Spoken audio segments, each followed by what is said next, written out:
we're looking at your local market. The markets are still digesting those interest rate decisions that came from the big central banks, actually including coming out of China today, where the authorities there kept their loan prime rates unchanged. Looking at how the JSE has performed today, not much. People are gearing up for holidays. For a lot of people, this was their last day at work. The all share, relatively flat, just 0.02% above that flat line.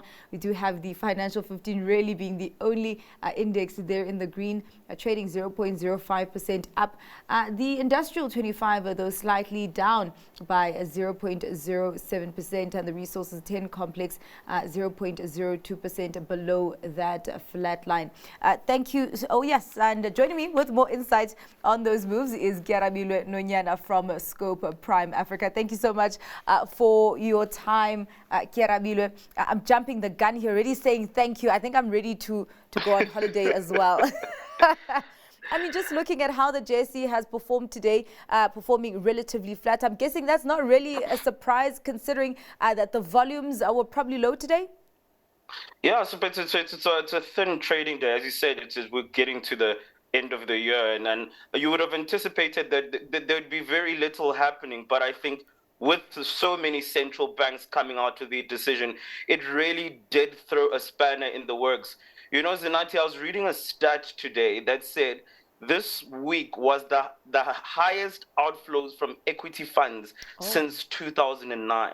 Wow. And I mean, if you think about the time we're in 2009, we're having the global financial crisis. So the question market participants should be asking themselves is, how are we viewing risk in this environment with central banks still trying to fight inflation? Well, and I'm guessing that there is a lot of risk if you look at how the rand has been performing, 18 rand 39 against the US dollar, seeming that there has been no reprieve for the local unit. But also just what's happening in the US as we are ending off the year is the reality of political uncertainty and really the impact that could have on markets also setting in at this point. Yes, I think so. I think what really surprised me, Zinati, was listening to people on the ground when the elections were happening. And I mean, I think when you theoretically look at the U.S. economy, it's performing strong. We don't think inflation is that high because, I mean, you kind of compare it with South Africa where we have inflation rates above 7%. Yeah. But listening to people on the ground, they were really worried about the inflationary pressure. And I think part of that is why you saw Donald Trump win those elections, because I think he had a plan for the economy and just looking at how it really affects the man on the street.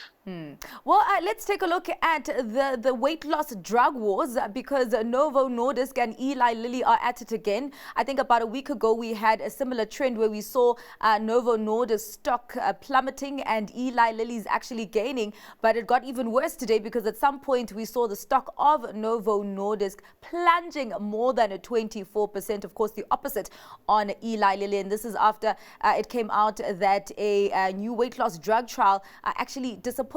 Just talk to me about that. Is Novo Nordisk at this point maybe losing that war? I think they are, and I mean, when you look at valuations across the sector itself, you're seeing very depressed valuations even amongst their competitors. And I think right now, regulation is what really is being a stumbling block to most pharmaceuticals. And the moment you can take a drug and make it generic very quickly and those patents run out, you start seeing that those margins no longer become that healthy.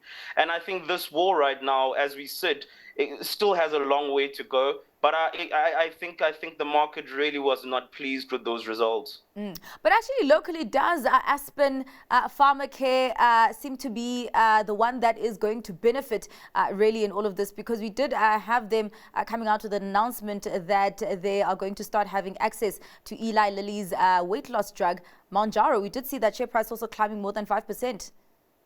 And Aspen has always been at the forefront of that, and I think they've made quite a big success of themselves in the South African market, which is just testament to that management team. I think that the availability of these drugs in emerging markets like ours really does give them, as I said, that leeway in just having those patents for a long time. And the more you have a patent and non-generics in an economy, the more you can actually just charge more. And that's how Aspen has turned that business into a success. And I think it will be a success even going into the future. All right. Well, Kearabilwe, let us get to your stock picker for today. What are you choosing for our last show of 2024? Constellation Energy Corporation. It's the biggest owner of nuclear plants in the US. And I think for such a growing economy which has an energy deficit, I think if you really have to look at the energy space across the world, the only place right now that has an energy deficit is the US.